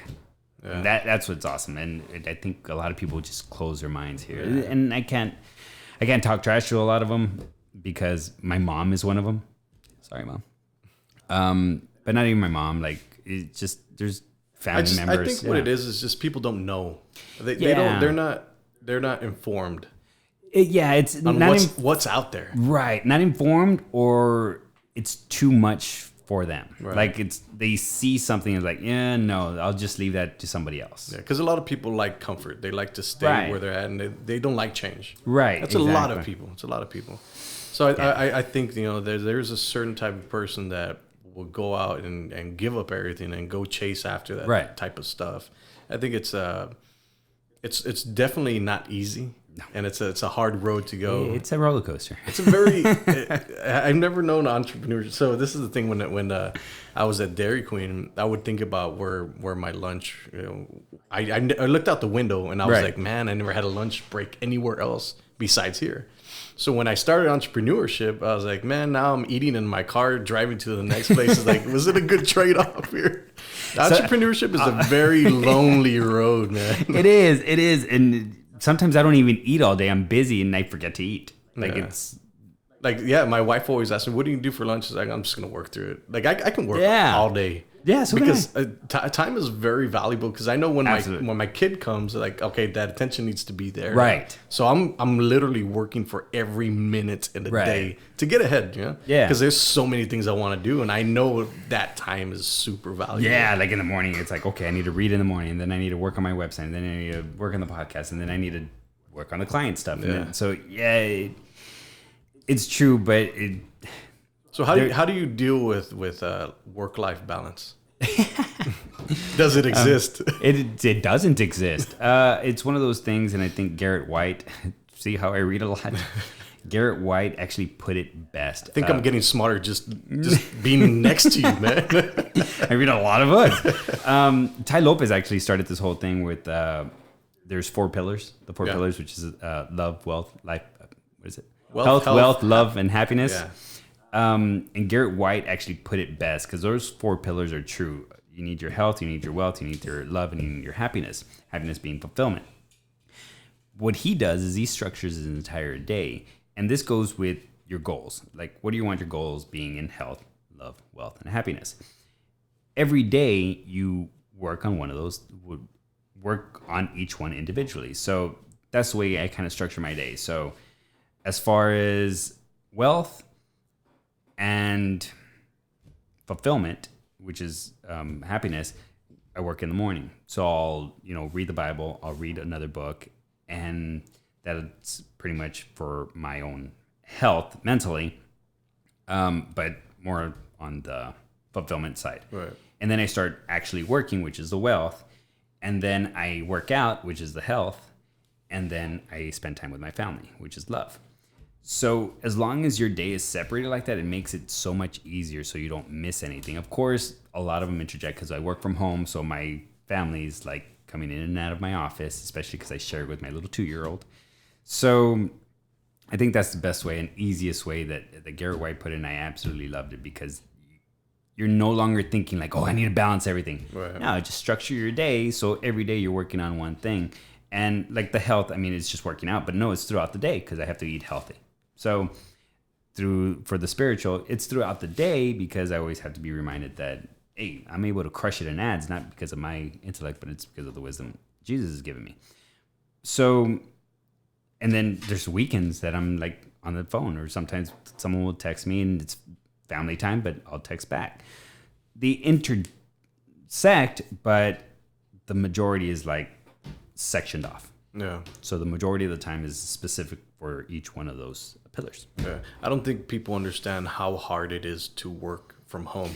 Oh, God. There's so Try having a 2-year-old. Yeah. Jeez. There's so many distractions. My little boy's 2.5, so he's like, he doesn't care, man. He's like, I just bought all this equipment. He's like throwing it everywhere. It's like, dude, come on, man. Pushing buttons. But it takes a certain individual to literally sit and work on what you need to do. There's so many distractions, man. No, and I tell my mom that because my little sister's going to college right now, and I'm like, she's going to college for graphic design. I'm like, just get Photoshop and get YouTube, and there's your degree. Just use Canva. Just use Canva. God, Canva's awesome. My affiliate link's at the bottom. There's no affiliate link on that. That's Robert Kiyosaki's baby, right? Is it really? Yeah, I did not know. Yeah. Wow, good job, Robert. Yeah. And I tell my mom, like, because they're paying for it because she's still under 25. And I'm like, stop paying thousands of dollars. Like, dude, how many? I mean, you've paid thousands of dollars for courses, so have I, but they've made me money. Right. I didn't have to owe it at the end. Yeah. And she's just racking up this debt, this college debt, and something that you could learn easily. But my mom tells me this: your sister is not disciplined enough to stay at home and study herself. Yeah. And I'm like, oh, and that's that. Like you said, that's the difference. Yeah. There's just 7 billion people in this world, man. It's like working out. Someone needs a personal trainer on their butt. Yeah, that's me. Like, I wouldn't be able to go work out by myself. I need somebody to tell me what to do. Oh, dude, that's why I have pre-workout. You got to get out of your system. I got to get it out of the system because I hate working out. Yeah.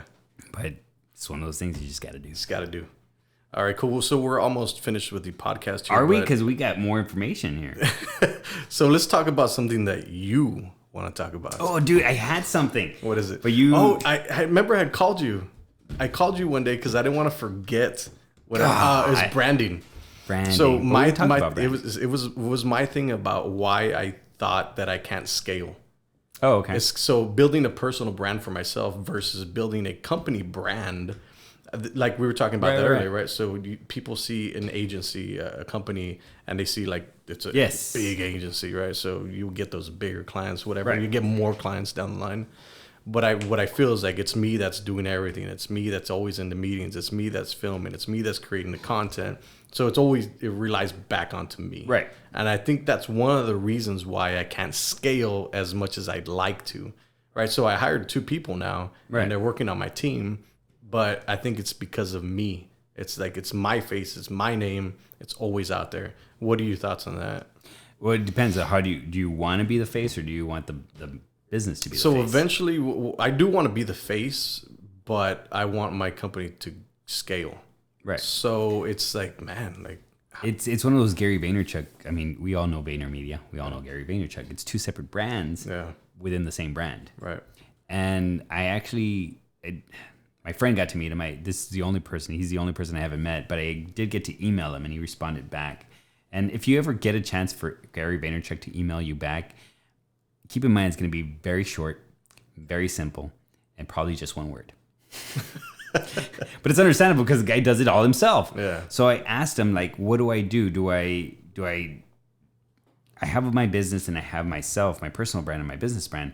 Like, where do I put in the content? What do I do? Like, do I just focus on one, put all the content in that? Or that was my email, and he writes back, both. It sounds like something you'd say. Yeah. So it's one of those things that you just blow up enough, and whatever gets blown up, you start feeding the other one. Yeah. Interesting. It's interesting. It's an interesting take because I feel like, all right, I know it's the personal brand. Right. But personal brand is your brand. I am a brand. I am a business. Yes. I think what Jay-Z said it. I am a businessman. I'm a business, man. Right. So it's like, what do you do? That's my conflict. My internal conflict is like, I love what I'm doing, right? Right. And I'm building up a brand around myself. Right. I'm building up, obviously, through the podcast, through my digital marketing. I'm building up also the company side of it, right? The Alamo. So it's just like, man, when do I step away and just like, leave the reins so I can, build something else? Oh. Man, that's a tough one. It's a tough one. And that's why there's no books on entrepreneurship. Well, there's a ton of books on entrepreneurship. If you just need to push everything to that side. Now it's literally going to have to be because it we the company. Machine. Yeah. Instead of, I run this company. Right. It has to be like, we the company. Yeah, because I think when you develop that huge brand, that huge company has a life of its own now. Right. So you're just overseeing stuff, and it's like you're not in it all the time. It's allowing you to do all the other stuff. Like, you don't think that Jeff Bezos is running around like, let's fulfill this one order right here. Definitely, he's working on spaceships, man. I forgot to send Richard's ultra screen vertical monitor. Damn it, that's on top of my list today. No, like I think these people build these huge companies so they can go off and try all these different things. I think it works hand in hand. So I think maybe you're just overcomplicated because look at Elon Musk. We all know Elon Musk. What companies does Elon Musk have? Right. He has Tesla, he has SpaceX, Yeah. So I think it's one of those, you build one up large enough to where like... It sustains the next.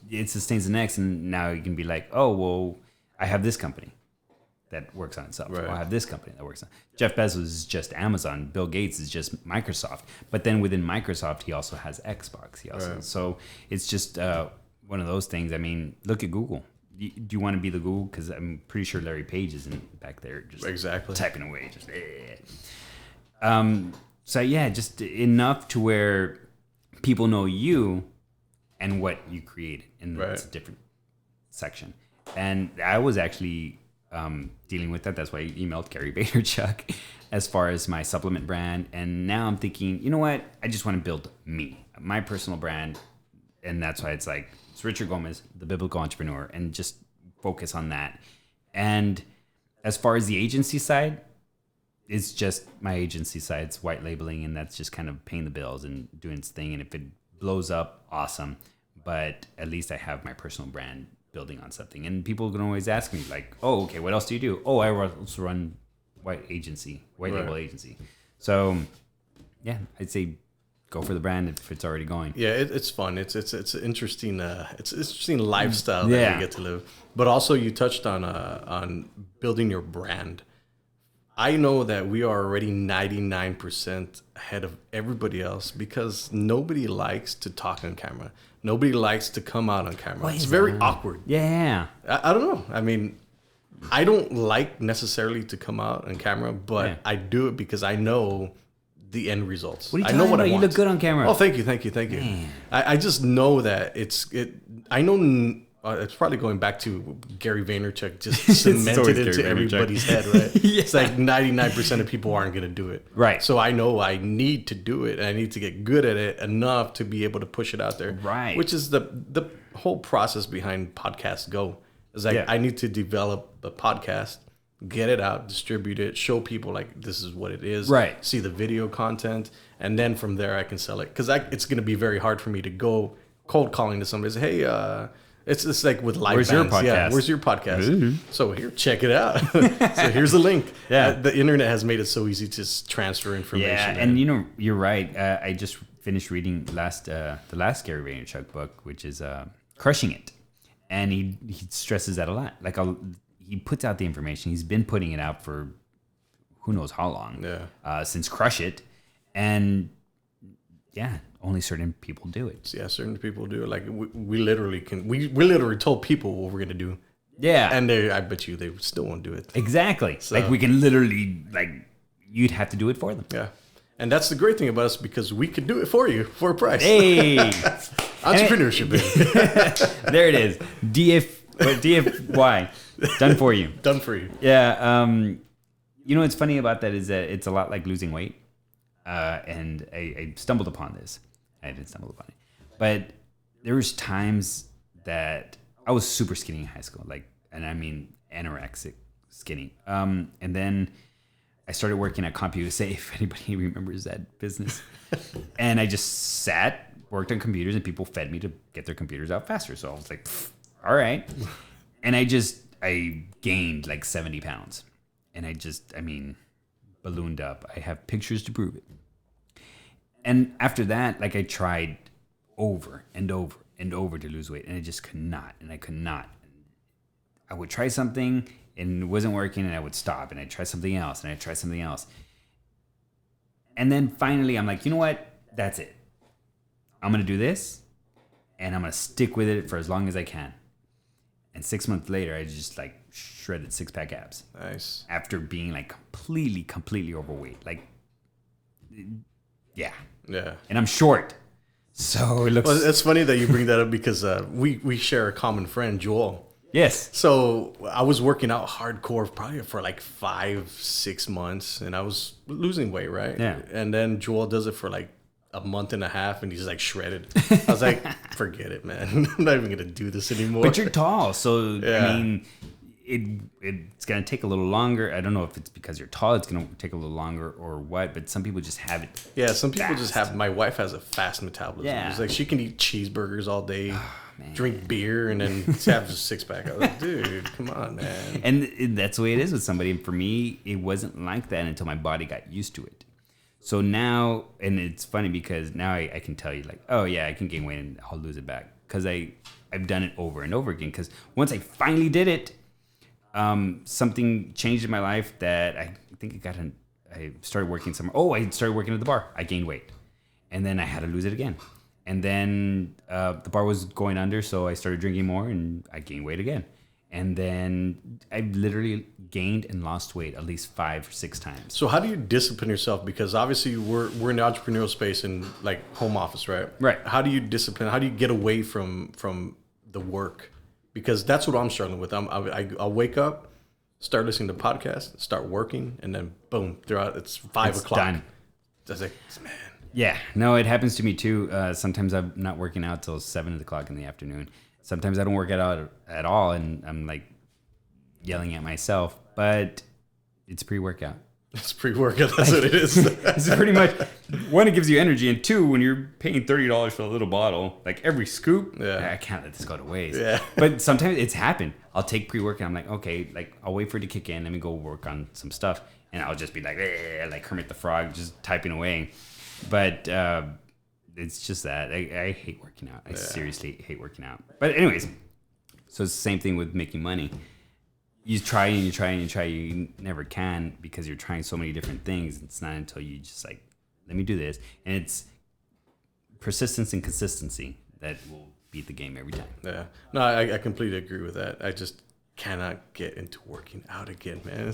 I don't know. I don't know if it's the certain time frame that I am in life. I was man, I just don't want to, and I don't want to make time. Are you kidding me? I hate it. But I know I need to. Yeah, I absolutely hate working out. Yeah. So don't feel bad because if it was my choice not to work out, I'd totally be like, I don't need to work out.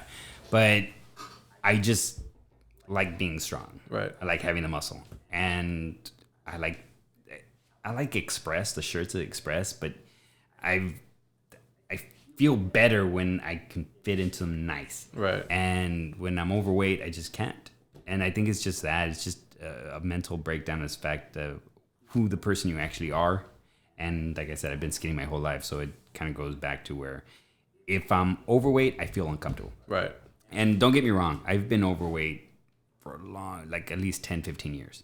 So it's not like, oh, this guy's only overweight for no, like seriously. I have pictures, dude. I'll show you. They'll flip you out. But I don't like being overweight, so I'm like, I have to. Do your thing. I have to do my thing. And then my wife's thin also, so it's like, yeah. And I'm short. Short people cannot be overweight. It doesn't work. Because you're just like, yeah, like you're tall, you look good. Yeah. Me, no. Shorter just doesn't work. All right, so let's jump on a topic that you want to jump on because we need to finish off this podcast because as an entrepreneur, we got to work. We got stuff to do. Dude, I did have a question for you. What is it? Completely slipped my mind. Man. As far as anything, I guess, geez, what do you guys want to talk about? This isn't a two-way? No, this is direct questions. I had a question for you as far as your, man, I forgot. I completely forgot. I should have written it down. So these CBD bath bombs, I want to get, this is another idea that I had. Yeah, let's go. This is another thing that I wanted to do, but they're edible bath bombs that you put into cocktails. You can eat those. No, these you can't. Okay. I don't know what your body will react. So they're actually CBD, or not CBD, they're just bath bombs. They look like bath bombs, but they're edible, and you put them in cocktails and they fizzle and all that stuff like that. So they have different flavors, cherry, blueberry.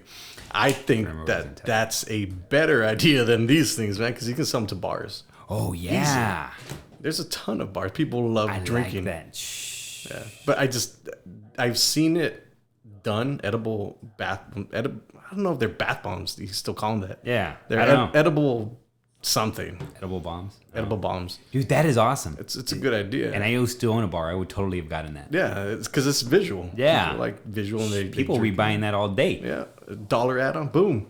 You should get a case and we should go around and sell. That's what those guys. I know a couple of bar owners. That's what those guys from Fat Ice did. They're from Austin, Texas. They sell square ice. They put your emblem or their logo on them too. They're the only ones that do that. Dude, there's people. I mean, there's someone making millions off a bag of dicks. Interesting. Haven't you seen that? No, I have not seen that. There's literally a bag with like little penises. You send them to somebody. And they're edible. I did hear that. So if there's someone making millions off of that, dude, I mean, come on, there's a pet rock too. I did have a question. I remember what I was going to ask you. What is it? You just recently came from. This is my podcast now. Look at me. I got you. I'm the captain now. You just recently came back from Cancun, right? Cancun, yeah. And it's funny, and I think Russell Brunson actually had a video on this, but you didn't seem to be out there too much for pleasure there. He was literally, if anybody has seen it, he's at the bar with they got there, or a margarita, I forgot what it was, and he's trying to figure out how to put something up on Alexa's skills. So. Yeah, that's what I do, man. I know where the day is gonna lead. Right. So the morning I was like, you know what? Let me try to do something productive. I have to be productive. Right. I just can't go out there and start drinking with my eggs and drinking. Well, I was drinking champagne with obviously my eggs, right? Right. But I have to shave apart some type of productive time every single day. Yes. I have to do that. I see. That's what it takes. Yeah. No, that was awesome because I was in New York recently and in Austin several times. And yeah, like I have to wake up, coffee, and I'm just on the keyboards doing something. Yeah. Like trying to work something. So I saw that and I'm like, yes. Well, actually, you figured out how to do the Alexa skill. I did figure it out. But I put the idea out into the world. You did. Boom. I just had to grab it. That's another skill. Yeah. Most of the time I don't know how to do something, but I'll figure it out. Yeah. I'll figure it out. I just love the fact that you were at the bar with your laptop. And Russell Brunson actually says that as entrepreneurs, when we go on vacation, people don't understand. People see a vacation differently than we do. People see as vacation as done. They don't want to talk about work. They don't want to see work. They don't want to see anything. They just want to lay by the pool and drink a cocktail and just literally not do anything. Yeah. For entrepreneurs, we don't feel relaxed that way because there's always something to do. There's always more to do. We don't feel relaxed unless we're learning, unless we're figuring something out, unless we're, putting grind or grease behind the wheels. So I thought it was just such a beautiful picture of you just... Oh, thank you. It was awesome. So I do want to say that my parents, my family, everybody's like, why are you working? Like, stop working. Like, do this or let's do this. And even give me a beer. I'll continue working and drink the beer. Like, if that's what you want. But it's just something about always needing to progress, do something that's going to advance you in one way or another. And the great thing about it is that this thing, I can literally work off it. I mean, I feel like a 15-year-old little girl just... but we're working. Yeah. It never in the history of mankind can you work and make money off a freaking phone. Dude, try to tell my in-laws that. I'll go to my in-laws' house and I'm just there and everybody else is on their phones, but everybody's putting a Facebook post or replying on Instagram. I'm over here trying to make contacts and try to close a deal or something. It's just so different. It's interesting that you brought that up because we were sitting on the so after that I think it was the day before or the day after when I was sitting at the bar, I was sitting on the beach on my phone. I had just lost a client and I was trying to get them back. So she messaged me, "Are you in Cancun?" I was like, "Yeah, but I'm still working." So I want your business because this vacation is going to come to an end. My lifestyle is not going to come to an end. That keeps going. Yeah, in New York, I was doing the same thing. I was trying to catch a subway, and there I am on the phone and it's just that. It's rare that I'm talking back and forth. Even when I'm talking with you, it's always ideas. Yeah. It's never for gossip or fun. This phone is all what else can I do? Yeah, same thing with my computers. My daughter's do you watch movies? And I was like, no. That's literally just work. I got a TV for. That we rarely ever watch, too. It's man. But yeah, that's the thing. I think it takes a certain mentality and a certain discipline to be able to continue that and know where you want to go in the future. Nobody can see that except yourself. So I think that's a good leeway to end off the podcast. Actually, it's going to be an even better one. We're gonna do a quick little... Was it a rapid fire round or what? Dude, do we have one of those?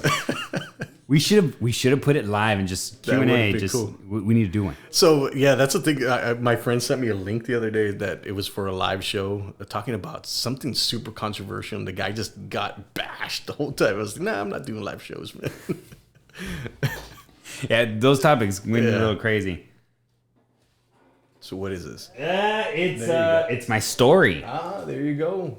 We're doing a podcast. Did my face come out? We're doing a podcast, guys. So what's going on? You need to be on this guy's page, Joshua Moroles. If you want to see it, it's going to be on the YouTube. It's going to be YouTube, iTunes, Google Podcasts. They're going to be literally everywhere.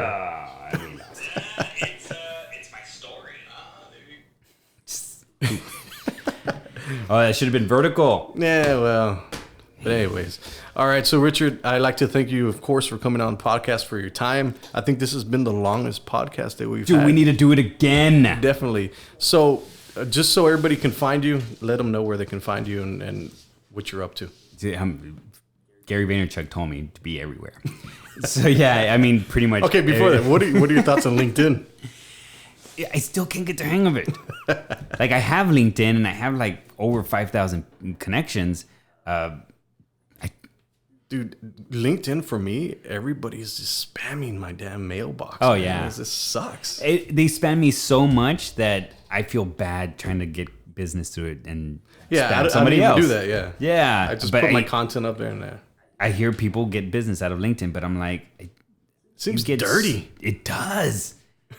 Thanks for contacting me. Hey, if you want this, and this. I'm like... Yeah, no, it's cool, man. I don't even, for some reason, that LinkedIn, I put my stuff up. I know it's for business and professionals, right? But I don't even check the inbox anymore. It's if you're inboxing me on LinkedIn, don't even bother. Exactly. Yeah. So I hear there's potential. Yeah. So we'll see. Snapchat ads platform. Man, they ripped off Facebook's. I have a Snapchat. Actually, I'm restarting my Snapchat for just the biblical side because mine had a bunch of.